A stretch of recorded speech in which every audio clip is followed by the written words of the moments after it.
Hello, everyone. I just wanted to go over what we've been working on for this past week, as well as what we're going to be doing this week and for our final exam.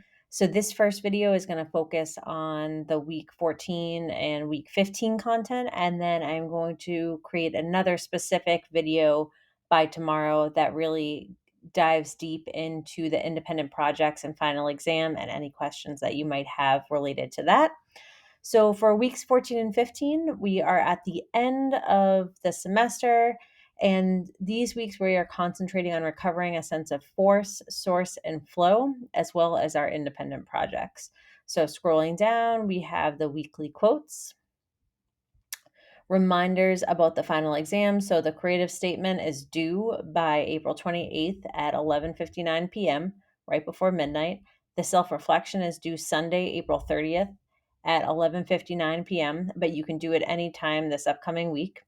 The presentation is due by Friday, April 28th at 11:59 p.m. So that's talking about your exploration PDF. The critique is due by Friday, May 5th at 11:59 p.m. As always, this creative journey is yours, so there's some information there. Weeks 14 and 15 tasks. So you're going to be working on your independent projects over the course of the next week, and you are going to be creating a list of the tasks that you need to get done for this week, week 15, as well as for your final exam. You are going to continue to be working in your gratitude journal, and I hope that this practice is something that you might wish to continue after the semester.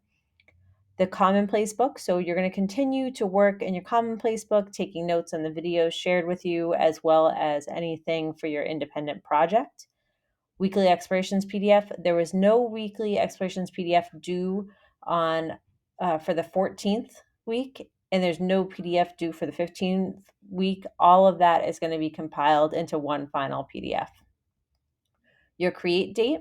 So your create dates that you're doing over the course of the last couple of weeks have to do with your independent project. So they're one and the same: finding inspiration, gathering supplies, playing, experimenting with materials, doing research, any of that.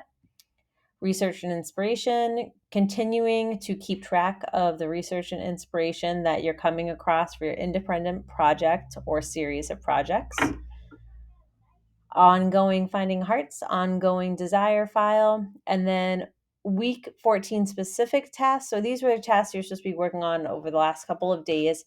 If you haven't watched them yet, this is a great opportunity to start here. You don't necessarily have to do them in order, but they are going to be very helpful for our course for final exams, as well as some of your other courses as well, to keep you organized and working at your optimum level.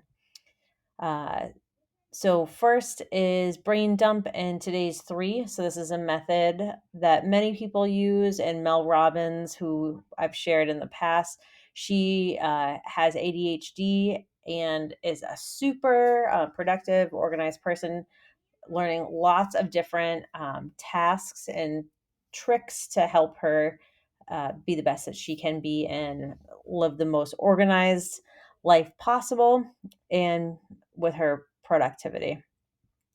The Pomodoro method. So, this is another method to help you stay focused. The Chindagu, if you haven't tried yet, you're going to be brainstorming for this. You should be doing this in your commonplace book, trying to add some thumbnail sketches or illustrations if possible. Moving down to the next area, week 15 specific tasks. So, radical self care by Angela Davis, as well as the NAP ministry, some information about that and different resources. Coming back at the end of week 15 to watch Brene Brown's video again. This is the same video we watched in week 1, and just thinking about what has changed for you, what stayed the same, and how you have grown. And then for the final exam, making sure that you're completing all parts and by their specific due dates. Week 14 and 15 discussion boards. So this is ongoing last week through this week. You're going to be doing a thread about your independent projects, problems and solutions, as well as your Chindogu, and then responding to peers. I'm not going to go over this in great detail because I'm going to be creating a video about the final exam tomorrow to share with you. But essentially, making sure that you've done your creative statement. So the final step 10, ideally, you have hopefully already started your draft of that. If you haven't, just a reminder that it's due April 28th in your final PDF document that you're going to be creating. You're also going to make sure that you are doing your independent project presentation and including your weeks 14 and 15 prompts in that as well. Part 3 is your reflection. So there's a Google form here about your reflection, which I'll go into further detail later. And then the critique is going to be taking place um, midnight on April 28th through Friday, May 5th at midnight. And then here is the exam overview attached here. So I hope you find this video helpful. Please don't struggle alone. If you have any questions, don't hesitate to reach out. And I am happy to help in any way possible. I hope you guys are having a good week and let me know if you need anything. Hope all is well. Bye.